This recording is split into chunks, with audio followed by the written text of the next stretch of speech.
What's going on for Victims and Villains? My name is Josh, and today we are getting a little bit fancy with horror with Cinderella's Revenge. So this take on the character tells the familiar story beats of the Cinderella story, but it diverts a little bit to introduce a little bit of slasher roots as well, while before uniting Cinderella with her Prince Charming. I feel like I keep saying this every, once to twice a year. If this is the new trend in horror, for us to take public domain characters and bring them into the horror realm and kind of tell those familiar stories with really gruesome deaths and gags, then I'm here for it. Unfortunately, this one kind of falls in the same realm of quality that the Mean One did. Cinderella's Revenge really is a mixed bag. There are really good things about the storytelling and how the characters are laid out, how the horror is done, and then there are really terrible things that I will get into, but this one felt like it had a lot of promise and ultimately just kind of falls under the weight of that promise. Now, I'll be honest, I don't know what I was expecting. The only thing that I really knew coming into this movie was the poster. I really thought the poster just was simply gorgeous. And it's funny how something like a poster can be a really compelling image solely to sell you on movies. It kind of reminds me of the days of Blockbuster. For starters, in the role of our titular protagonist, Cinderella, Lauren Staerck does a great job at really conveying those really familiar roots and melodies of the story of the servant girl, the princess, all of that, the victim of verbal, physical, and sometimes really uncomfortable abusive scenes at the hands of stepsisters and stepmother. And on the flip side of that, she's a complete badass that dominates the screen when it comes to her turn to really embrace the bloodiness of the slasher elements of this story. I also love the character design of that portion of the story. I think Staerck really brings it together really well. She walks this really thin line between fragile and just absolutely terrifying in ways that I haven't seen a slasher do in quite some time. There's a low body count in this one, but it does make for some really clever kills and set designs that I think work really well to its advantage. Cinderella's Revenge at its core is a fantasy horror for those familiar beats that you know and love so well of the Cinderella story, whether it be from the Disney movie, a number of different adaptations, or its source material. You kind of know those beats, and it does those beats really well. And I was kind of hoping that as we started getting into more of the horror elements of the story, that there was going to be this nice gradual shift and merge into the horror elements, and it was going to find a way to marry those fantastical elements to the horror and to the bloodier elements of the story.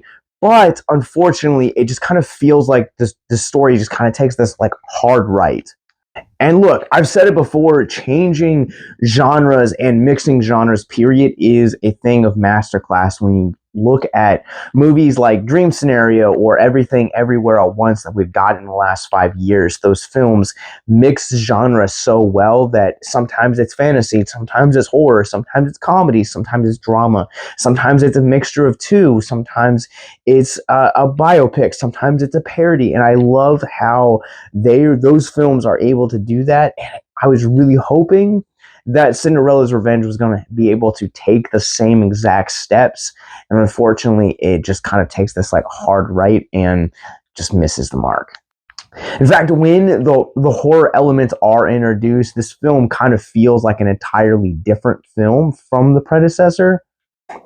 Like, there's a moment in the story where once the deaths start happening, it kind of seems like everyone in the story that terrorized Cinderella kind of even forgot that she existed.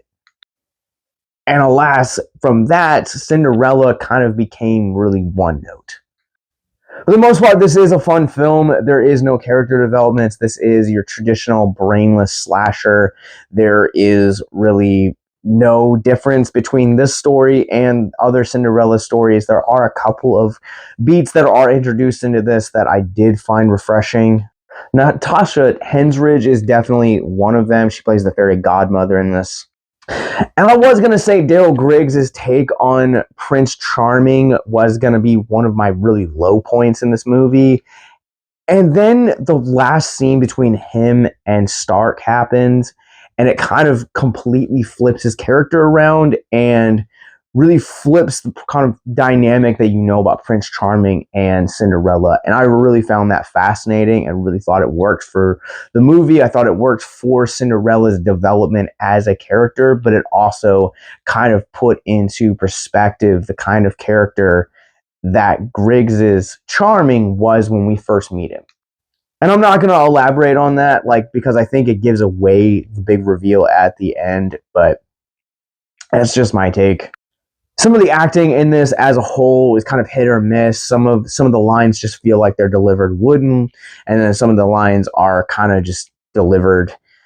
It's kind of okay, and then you have ones like performances like Stark that are just really good, and then Henstridge that just manages to just bring a level of charisma that no other actor in the cast can match. Comedy is another thing here that it might just be me and not necessarily the movie. My taste in comedy when it comes to British comedy specifically is really kind of out of whack. Really love Old Greg, but then again, there are things like the British version of The Office that, you know, iconically, they just don't do it for me.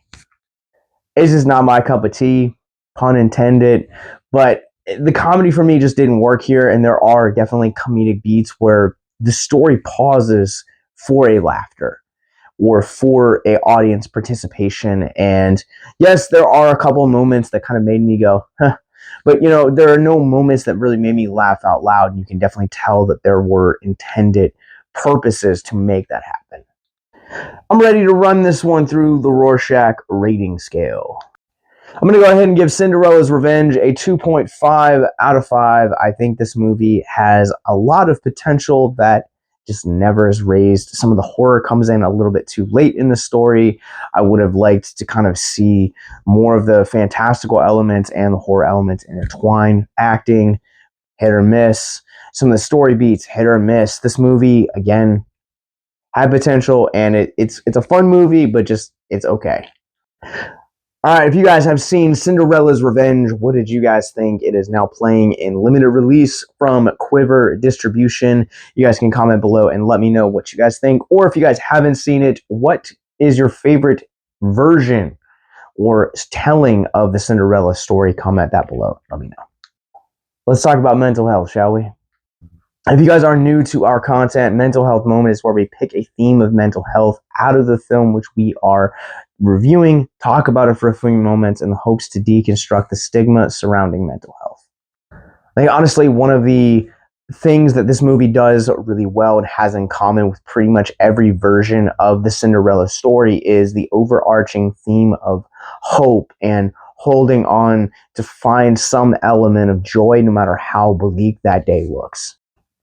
I get it. This world right now, it seems divided, it seems hopeless, it seems angry, and it seems like no one hears your voice.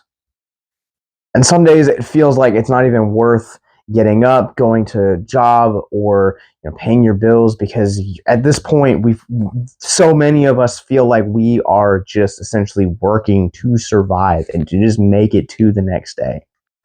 I've used this analogy several times in multiple publications and versions of Victims and Villains media, but there's an episode in the first season of Twin Peaks where Dale Cooper turns to Sheriff Truman and says, "I'm going to teach you a secret of happiness." And he says, just treat yourself to one gift a day, just one surprise. Don't plan it, let it happen naturally. And sometimes we get so caught up in the world that's around us that we forget to just allow that joy and allow that hope to just take place and let it be naturally, whether it's the fact that we got to see our spouse that day, or got to see our best friend, or we got to see that movie or that concert that we had been waiting for, hear that new album from the artist that we love, or the movie that we had been waiting for so many years to finally hit streaming, and now it's here. Hope is always going to look different for everybody. But at the end of the day, find one thing, one piece of joy, one piece of happiness to hold on to. Because no matter how life gets, there will always be one thing that keeps you going.